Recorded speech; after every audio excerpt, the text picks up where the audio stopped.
What's up? Welcome to the Way the Cookie Crumbles podcast. I'm your host, Pete Oreo. I'm here with my boy, Frankie. It's been a very long time. We're actually cousins through marriage now. Um, we got a lot of catching up to do, a lot of, I'd say, stories to tell. Both of us came through a hell of a road to get where we're at now. He's doing phenomenal in life, and I'm interested to see how he got there, how his diligence keeps him going, and how he stays focused on. He's in real estate, so he loves doing it, and he's killing it. And I'm interested to hear about it. What's up, bro? What's going on, cuz? It's been a minute, yo. Absolutely, And man, yeah, I just wanted to start off by, talk is talk, but when you actually start doing something and with you, you're not doing it for money. I know you, you know what I mean? I've been watching you, you know what I'm saying? Real recognizes real all day long, right? So it's like when somebody's doing something not for money, but they're doing something to try and help someone else. Maybe you, like we talked about it before, like maybe you can help one person that listens, right? absolutely. I think That's what counts. I think that's what a real gangster is today, like somebody who can not just talk about the talk, but like do it, you know what I mean, and then be real, you know what I'm saying? So, I wanted to start off by blessing you in the Asian culture. I'm friends with a lot of Vietnamese and a lot of Chinese people. You know, like you talk about it all the time. It doesn't matter what color you are, what race you are. You know what I mean? What your spirituality may be, like whatever you follow, like you treat people with love. I mean, in the Asian culture, when somebody gives somebody else a Buddha, this brings it's only when it's a gift. So if an Asian person or anybody else gives you something, it's a gift, and when they give you a Buddha, it's for to bring you, you know, Oh, my man. peace, love, happiness, health, and Absolutely. That'll sit right on the forever and desk. ever, you know what I mean? And I wanted to bless you with that. I appreciate it. And That was honestly blessed to me at one point, and I've had it for a long time. And I thought, you know what, man, I got to bring that, and I got to show respect and love for you. So yeah, and that's the thing. It's about passing something on to pay it forward kind of deal, coming from the background and being through or going through everything that we went through, even as kids, you know what I mean? Being a little bit crazy, getting crazy in adulthood, and then, just to flip it back around. And like you said, it's more our job, or let me, because I want to speak for me. I feel like it's more my job. This is solely based off me, is to help the next person that can't figure it out, that doesn't understand that, you know, regardless of where you're from, who you are, what color you are, what kind of downfalls you've had, that your next move is greater than your last mistake, right? And it's about accountability. It's about holding yourself to a standard. And I know that in this day and age, a lot of people don't want to be accountable. Do you know what I mean? A lot of people are used to either having something handed to them, or everybody gets a participation trophy. Not in my fucking world. In my world, it's like, yo, you're either going to go get it or you're not going to have it. And that's reality, because you can send these younger kids and these people that are just getting themselves together out into this world on a pink cloud, and they're going to get their neck stepped on. You know what I mean? facts. And that's just how I see it. But it's like a duty. I feel like once you go through so much stuff in your life, God is looking at you, and for me, it's God. God is first and foremost in my life. I'm sorry if you don't believe in him. I suggest you highly look for him, because he is the King of Kings, and I feel like when he allows you to put yourself back together, like he did me, I have a duty to him to go help the rest of creation, and that's where I'm kind of at with it. It's what I want to do. I mean, that's my I main mean, objective. totally, bro. Think about it. I'm driving over here, and I'm thinking like we're gonna be sitting here talking And I remember when you were a young buck, bro. Like I was only 14 years old. I don't know how old you were, but Like 11. yeah, so you were wild. So you were a wild bull. Anybody that knows you from back then would say that. And through the years, I heard good stuff. When I had that one house up in Huntington Valley, I lived there. Yeah, yep. You came up and helped out. And, I listened to a lot of your stuff. And the facts are, is like everything that you have said in your past videos are the truth. You know what I mean? And like, you're just bringing them to light to where sometimes people really need to hear that because remember back in the day, like when we didn't know something, it's just like how Biggie said, like you don't know till you know, right? Yeah, yep. And the kind of life that we lived, it was like, I don't know about you, and I'll speak for myself. All the lessons that I learned, I could have learned from other people, but I learned them by going through them myself. And going back to where you were saying about the youth today, and them getting stepped on, I feel like, if they can possibly tune in to guys like you that are being real, maybe they'll start picking up on what really needs to be done. Life is not easy, right? No. When I was younger, I took life for granted, bro. And I mean, I'm not going to tell your story, but I can get into a little of mine, and it's great to be here. It's great to be in Delco right now. Shout out to Delco, all the neighborhoods, everybody in them. I miss everybody. We lost a lot of great people, and Absolutely. God bless them, and the thing is like, I got out of Delco, but the thing, I went from Delaware County, moved out of Delaware County to like West Philly, moved from West Philly to South Philly, and then to Delaware, then back to South Philly, then to Delaware, and back to South Philly, and then Northern Liberties, and then Mayfair, which is up in the Northeast. Shouts out to the Yeah. Northeast. All my people up there, all my people basically from Delaware all the way up to the Northeast, even people in New York, shout out New York. So I disappeared from this neighborhood because I did a lot of destruction. But the thing is like it started out with alcohol, right?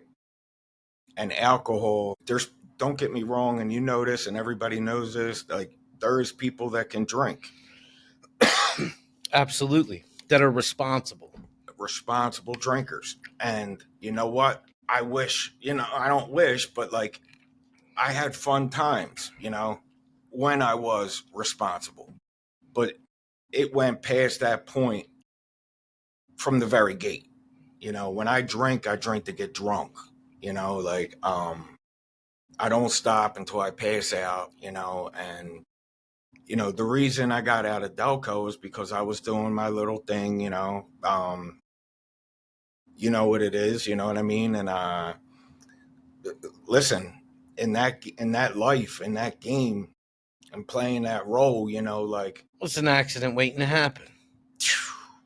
the thing is, it's like, everybody, like when I was 14 when I started, I was 14 when I started. I'm sorry, I was 15 years old when I started making money I wanted to, try and Yeah, make, yep. right?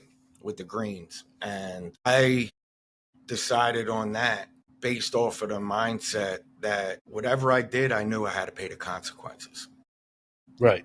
Meaning, there were certain things I didn't get involved in, certain things, there's certain paths that I could have went easily that I didn't take because I wasn't willing to pay the time. You do the crime, you pay the time, Right. Yep. unless you're a snitch. You You know always what I get mean? caught. So, It's yeah. And the thing is, for me, is when I disappeared from Delco, the reason I got out of Delco is because I'm 21 years old, just graduated from Williamson.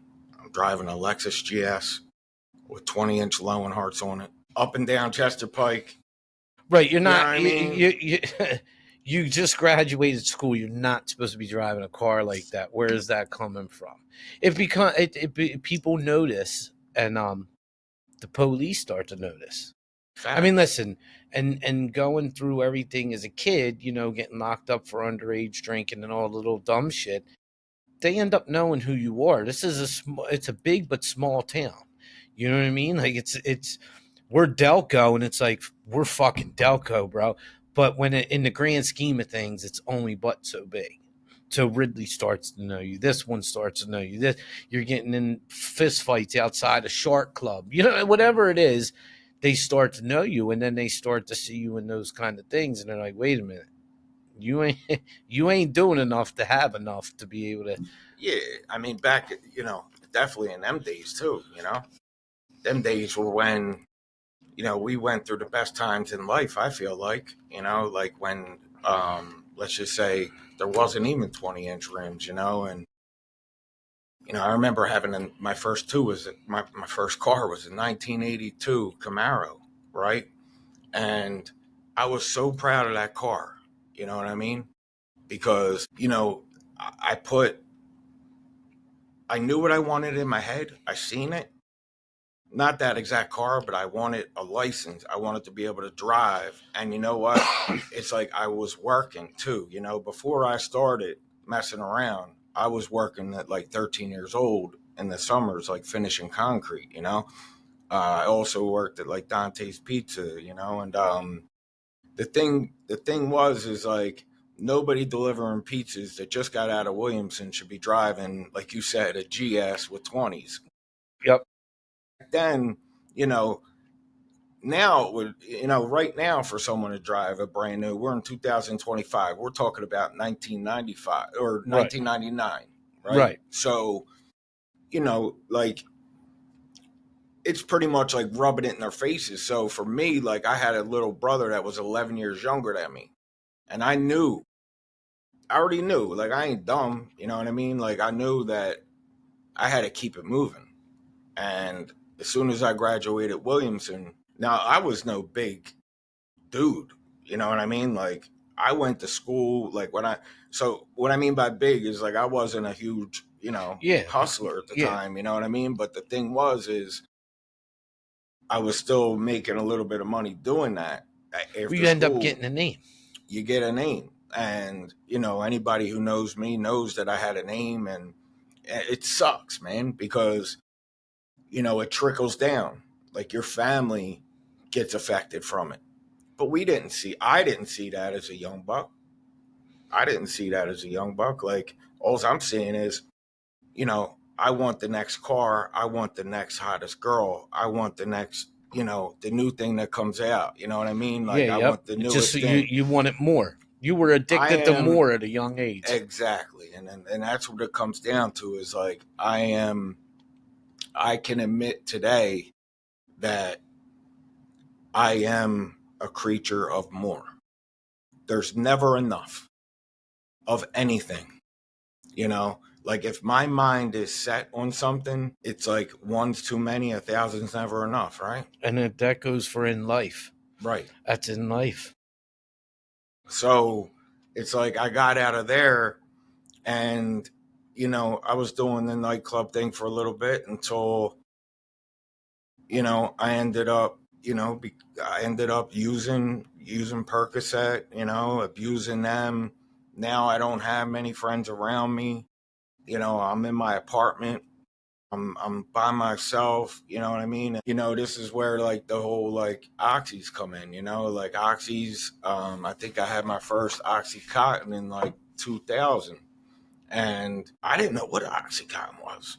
I didn't even know the perks that I was doing. I didn't know, like I knew what they were, but I didn't know. You didn't know the cause and effects of getting involved in them. Nah, You bro. just knew they were a hot commodity. And then most people, not most, but some people, um, that live that one way, that are a distribution center, end up wanting to see what all the hype's about. Yeah, so for me, I never messed with selling the pills.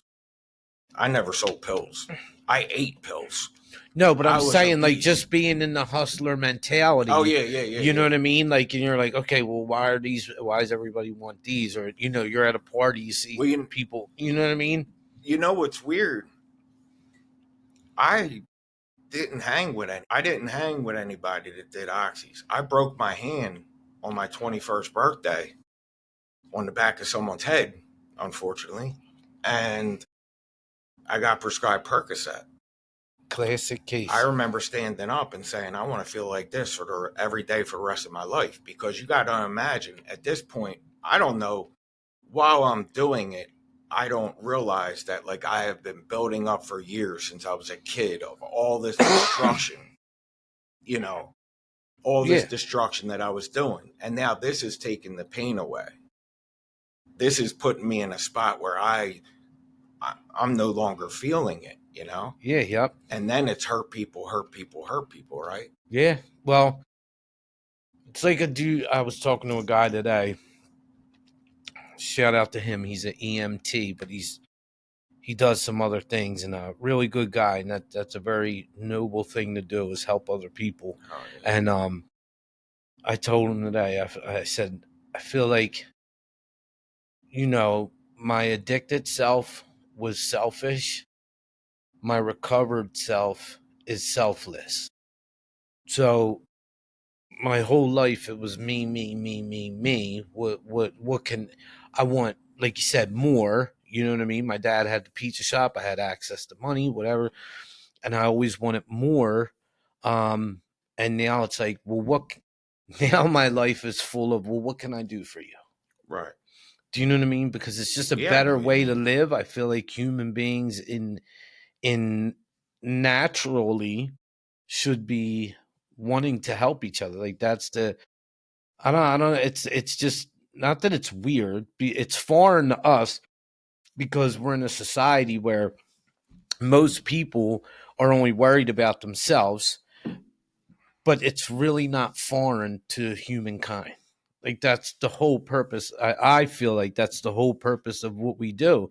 And when we have people that just worry about themselves, or like I'm saying, like somebody will step on your neck. You know what I mean? And not think twice about it. People will snake you. People will do, you're in a business and you know how it goes. And I mean, it's unfortunate, but in the same token, like somebody's got to step up. Somebody's got to start somewhere, and it all starts somewhere, and it starts with one voice, and then it grows into 50, in the 50,000, into, you know what I mean? That whole like it's a ripple effect that when you help the next person, it'll happen, and you were addicted to more Yeah. from the Oh, rip. yeah. I mean, since I was a little kid, I just wanted more.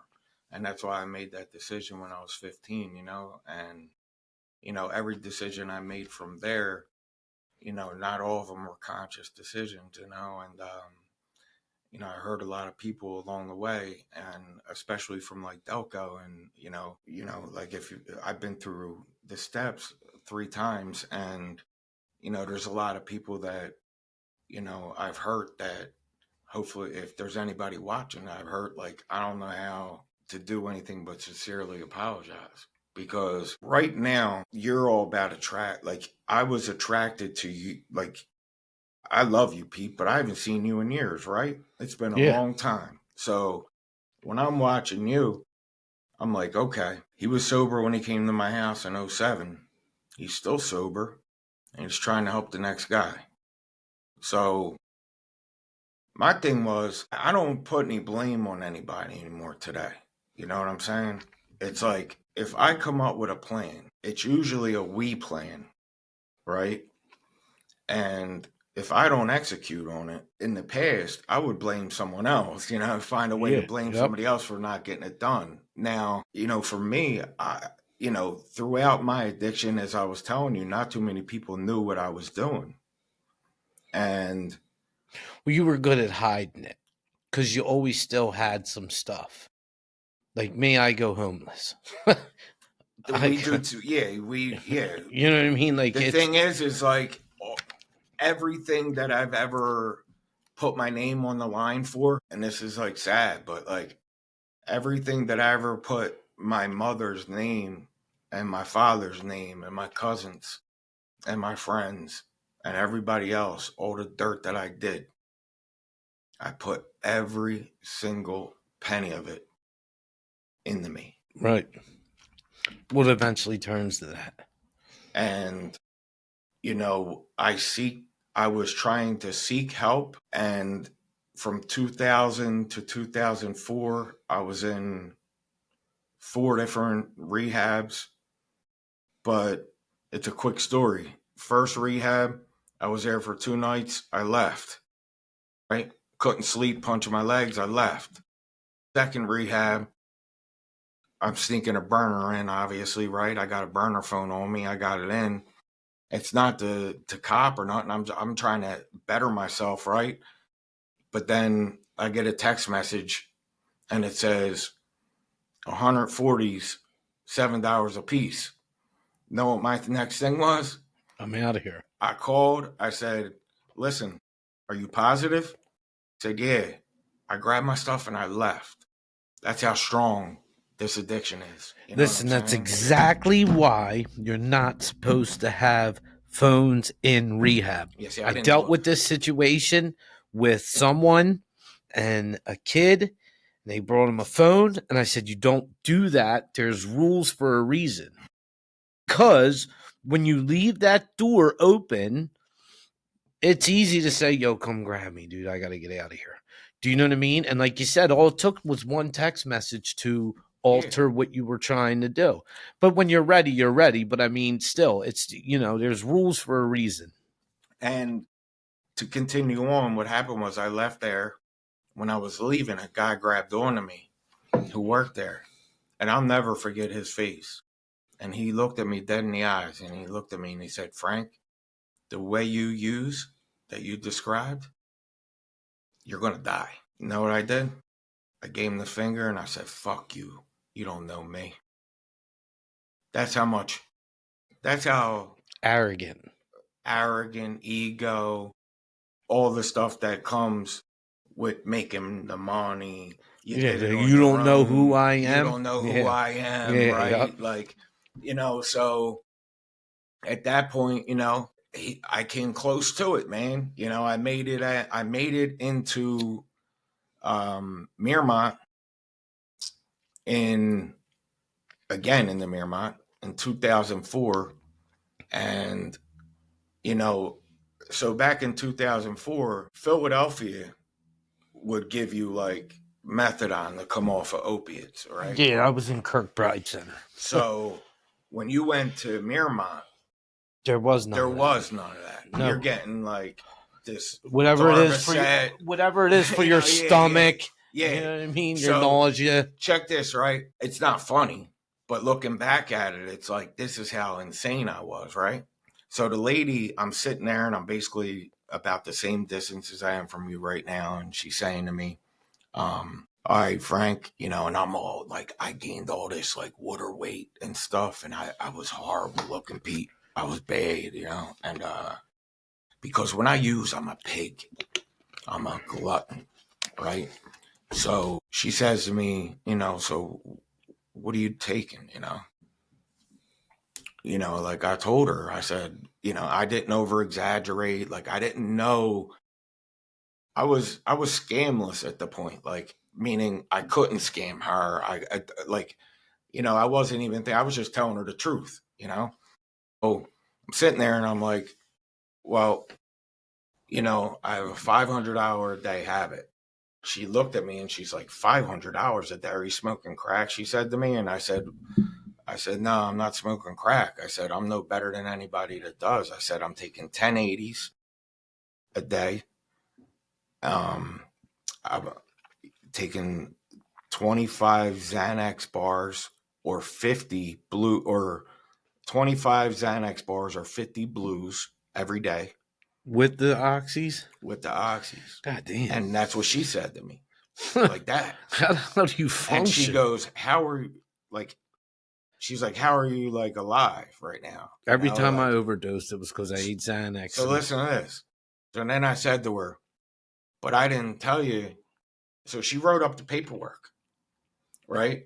And because she started saying, like, that same thing you said, like, how are you alive right now? Well, your tolerance gets built up. You know what I Right. Yeah. mean? Yeah. Yeah. And, I was at the point where I was about to die, and I was at my max level. And as she was writing the page, started writing the paperwork, and she's like, I can't believe it. I'm glad you're here, this, that, and the other. And I said, well, I didn't even tell you that I have 100 milligrams of fentanyl in this arm and 100 milligrams of fentanyl in this arm. And she goes, right now? And I was like, yeah, like not even thinking twice, like, so that's a lot, you know what I mean? Like, how am I here? So I get through them 17, they gave me 17 days in there.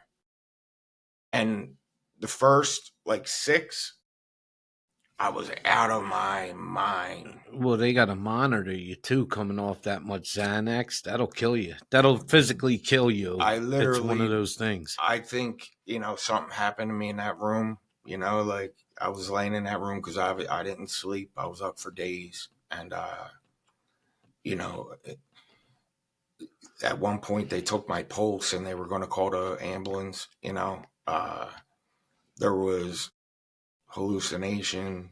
There was, you know, um, a lot of things going on that like I can't really explain.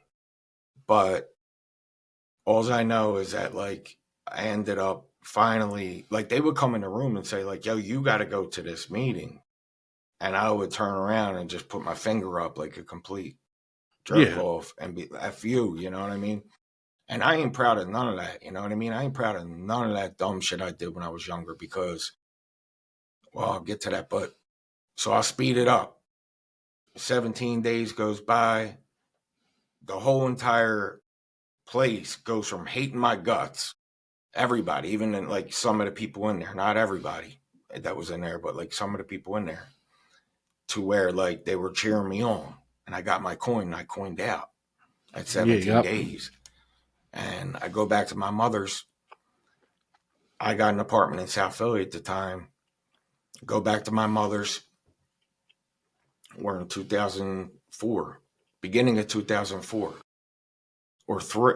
That's, I mean, like that whole time Yeah. period was a It's a blur. blur. The thing is like I found out that my aunt, who actually, and if she likes you, trust me, like, she's a great person, my Aunt Doreen, you know what I mean? And she was going to meetings and she started picking me up and taking me to like Norwood and all these different places. And like, we had our little crew, and like at the time, I would look around at the crew. I would look around at the crew and then like honestly, we were all hitting it so hard that like if you like I honestly believe none of us were gonna ever pick up again. Cause I remember sitting in that rehab, right? And there being like 100 people in there.